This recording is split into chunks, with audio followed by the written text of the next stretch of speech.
Bonjour, aujourd'hui nous allons apprendre à manipuler un logiciel de simulation des écoulements hydrauliques qui est ECRAS. C'est un logiciel qui est gratuit. Je vous mettrai le lien pour le télécharger en barre d'infos. Alors, ce logiciel est basé sur les équations de Saint-Venant. Il fait des simulations pour un écoulement qui est unidimensionnel seulement.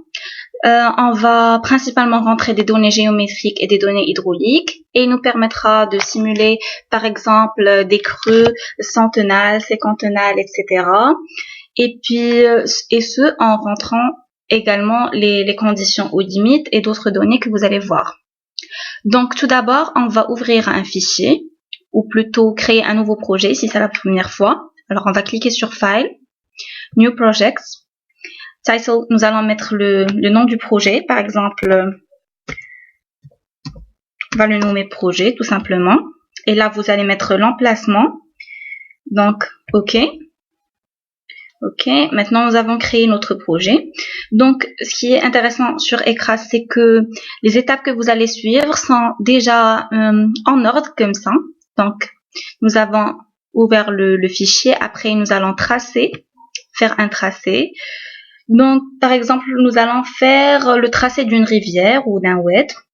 Pour cela, on va cliquer sur River Ridge, prendre le crayon, on va cliquer comme ça et double-clic à la fin.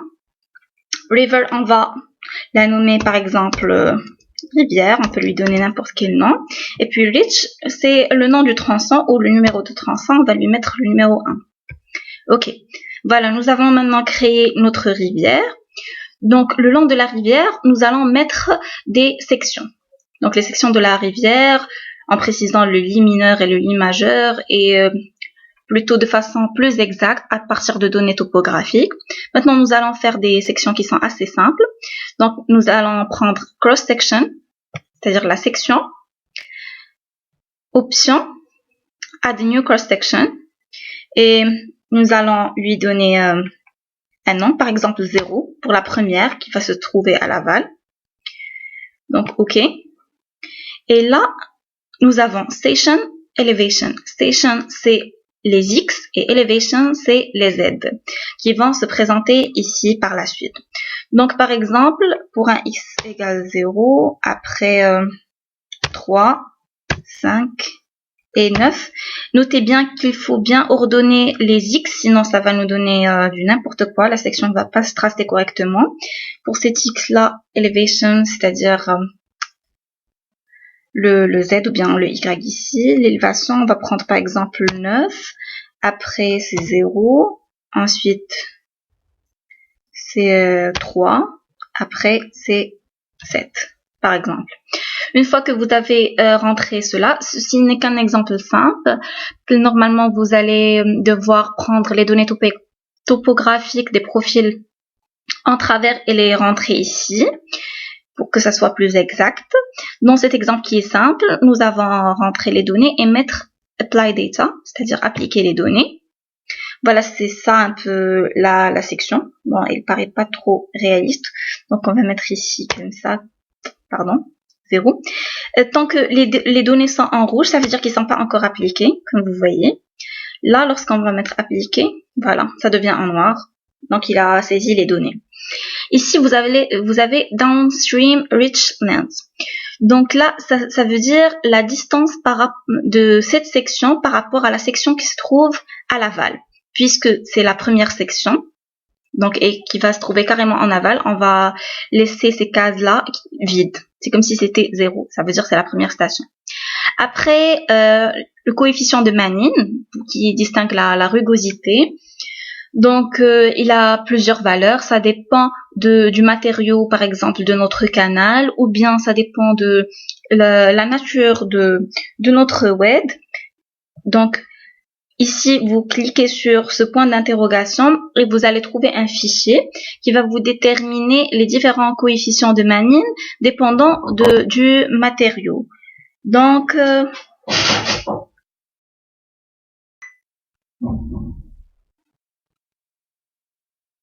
alors, on va continuer.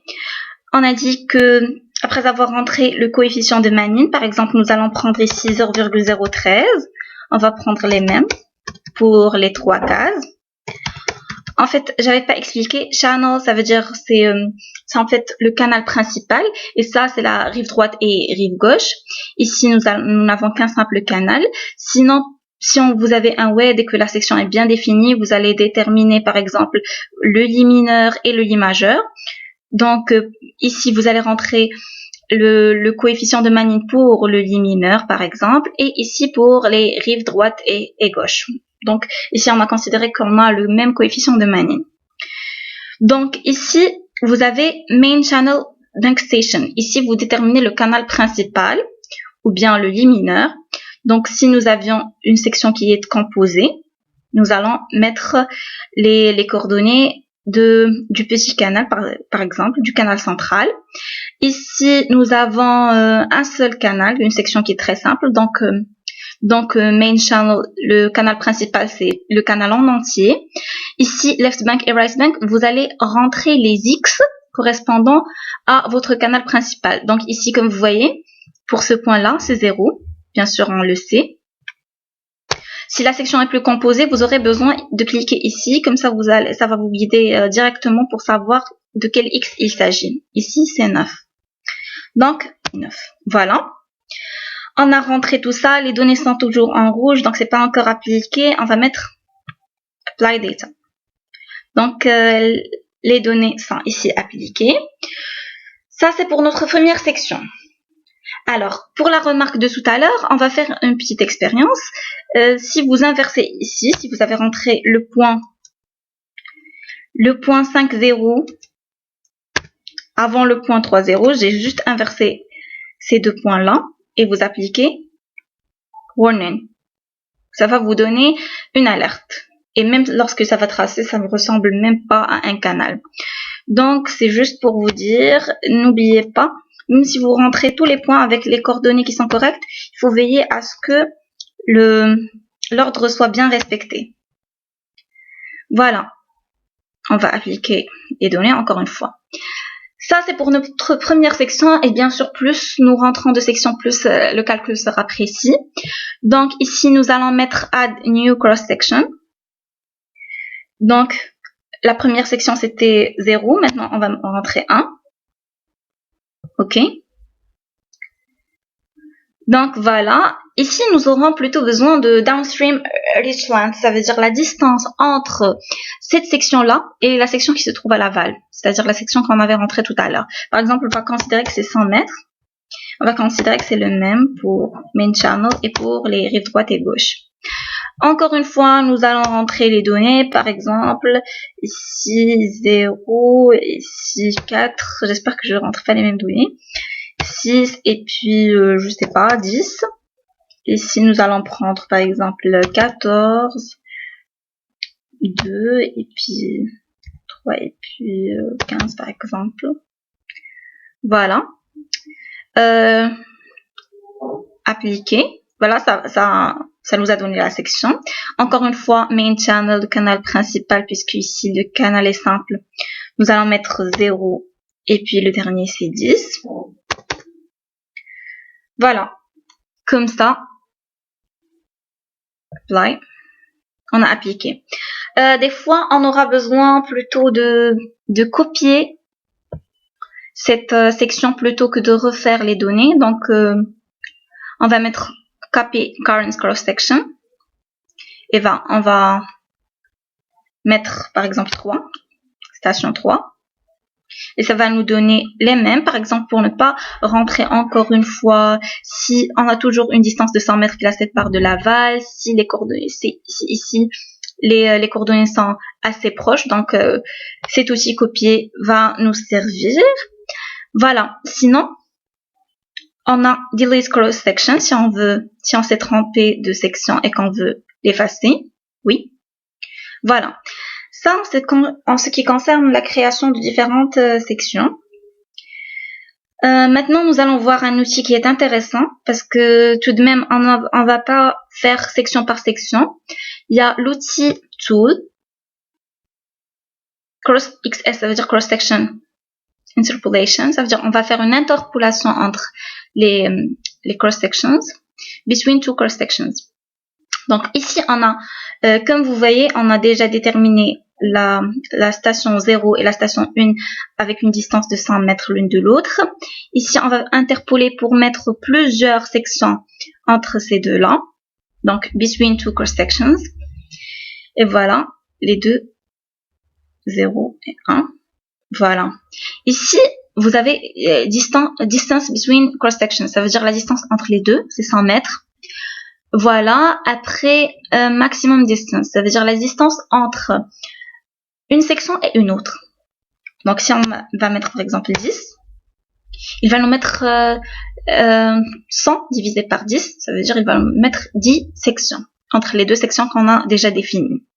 Alors, et on va mettre interpolate, voilà, close. Comme ça, il nous a donné plusieurs sections et nous allons voir l'intérêt de ceci par la suite. Parce que plus il y a des sections, plus il fait de calcul et plus c'est précis. Voilà, alors maintenant, qu'est-ce qu'on va faire? Toujours pour une manipulation simple et de première fois, on a dit qu'on va respecter de l'ordre. On a tracé, on a entré les données géométriques. Maintenant, enter steady flow data. Donc, on va rentrer des données du point de vue plutôt hydraulique pour un steady flow, pour un écoulement permanent. Donc, ici, vous avez la rivière, on a une seule. Donc, c'est pour ça qu'on a un. Rivière, un seul tronçon.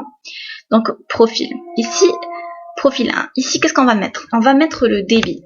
D'accord? Par exemple, on va prendre 1200.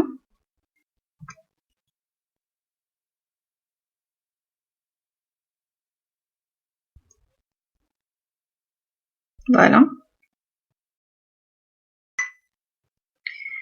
Donc, on a dit qu'on va rentrer le débit. Mais en fait, lorsque j'allais mettre ici le débit, en général, on le met en mètres cubes par seconde. Donc, je vous ai pas dit qu'il faut faire attention. Il faut aller sur options. Ça, il faut faire dès le début, en fait. Unit system, c'est-à-dire système d'unité, et prendre le système international. Vaut mieux. Oui. OK. OK. Donc, voilà. Maintenant, on peut terminer. Donc, ici, c'est en mètres cubes par seconde. Voilà, c'est indiqué ici. Donc ça, c'est profil 1. Ça veut dire parce que ça nous permet de faire plusieurs profils. Et du coup, plusieurs scénarios. Par exemple, pour un débit de 1200, un débit de 1000, un débit de 500. Et à chaque fois, on va voir ce qui va se passer. Donc, voilà, on va maintenant prendre ce profil-là. Et nous devons déterminer également les conditions aux limites. So, reach boundary conditions. Donc, il y a plusieurs conditions aux limites. Soit vous allez considérer, on a upstream et downstream, l'amont et l'aval. Donc, soit on va considérer que l'écoulement est critique ou bien écoulement normal. Donc, sinon, à chaque fois, on va dire si à l'amont ou à l'aval, qu'est-ce qu'on a. Soit on connaît la nature de l'écoulement, comme j'ai dit, critical or normal, soit on sait le niveau de la surface, known water surface. Donc on sait le niveau d'eau. Par exemple, on va considérer que le niveau d'eau c'est je sais pas, par exemple 20 mètres. Oui, je suppose. OK. Donc voilà. Et ici, par exemple, on va mettre critical. OK. Bon. C'est juste, vraiment, c'est juste pour donner l'exemple. On va mettre apply data. D'accord? On a appliqué les données. Et voilà.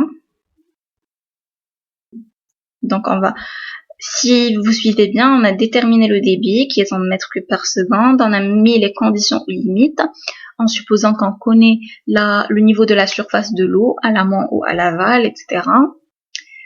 Voilà. Après, qu'est-ce qu'il faut mettre?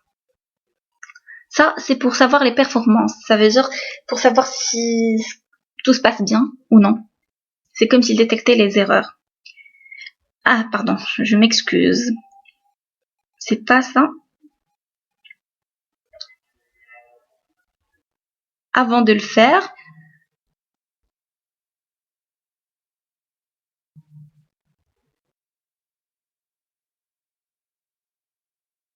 avant de faire, il faut juste déterminer si l'écoulement est torrentiel ou fluvial ou mixte.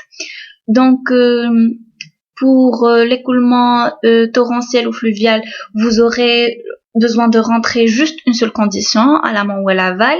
Par contre, si vous mettez écoulement mixte, ça veut dire que vous devez rentrer les deux, à l'amont et à l'aval.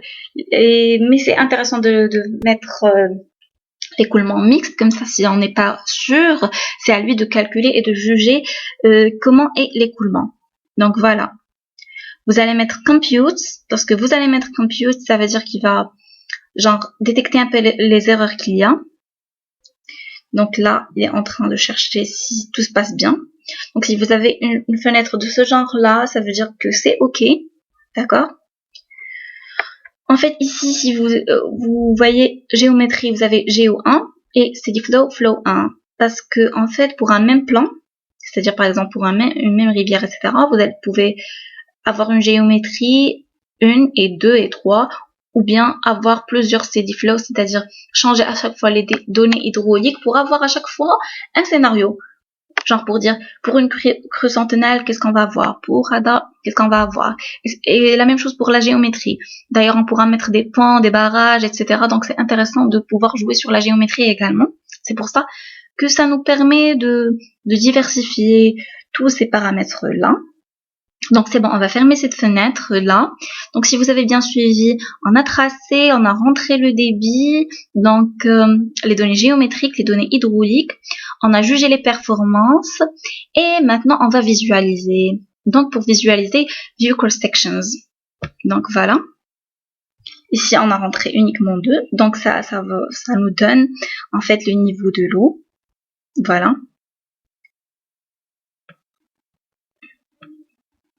Voilà, on a uniquement 2 sections. Si vous avez plusieurs sections, ça va vraiment... Pardon, faites 2 sections. On a interpolé, donc on a une dizaine de sections. Donc voilà, vous avez le niveau d'eau dans chacune des sections, ce qui est intéressant. Ça, c'est un moyen de visualisation. Vous avez un autre, qui est de celui-là.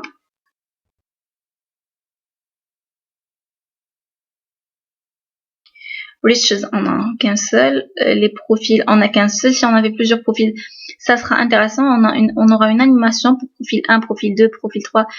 Ça veut dire ça va nous faire tracer ce qui va arriver pour chacun des scénarios. Voilà.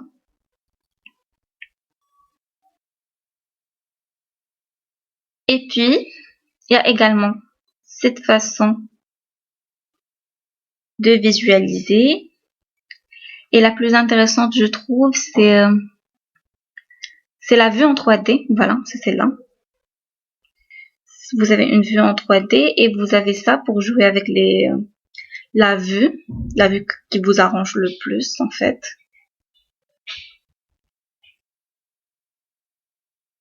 Voilà, ici vous avez le niveau de haut et si vous avez remarqué, ça a vraiment décollé donc parce que les données étaient vraiment absolument arbitraires.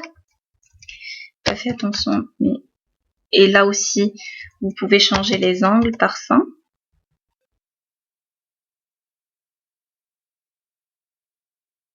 Voilà.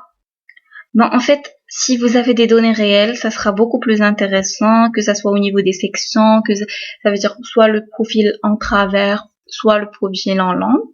Ça sera beaucoup plus intéressant. En fait, voilà. Et pour les données géométriques, vous avez ici, si vous voulez créer par exemple un pont ou un barrage, etc. Nous allons voir ensemble dans une nouvelle vidéo comment ça se fait. Donc ici, c'était juste une petite initialisation. Ce que vous pouvez garder en tête, c'est que ce logiciel est simple. Il fait de l'écoulement unidimensionnel et il nous permet de mettre différentes sections. Donc on aura besoin des données géométriques, des coefficients de Manin, voilà, et des débits, des conditions aux limites. Et lui, il va se charger de nous tracer comme ça les profils en long avec les différents niveaux d'eau, etc. Donc, ça pourra avoir plusieurs applications, surtout si vous prenez des données topographiques réelles et que vous avez un cas c'est-à-dire pratique pour appliquer. Donc j'espère que cette initialisation vous a plu et que c'était intéressant. N'oubliez pas de mettre vos commentaires, de vous abonner et à bientôt dans une nouvelle vidéo. Au revoir.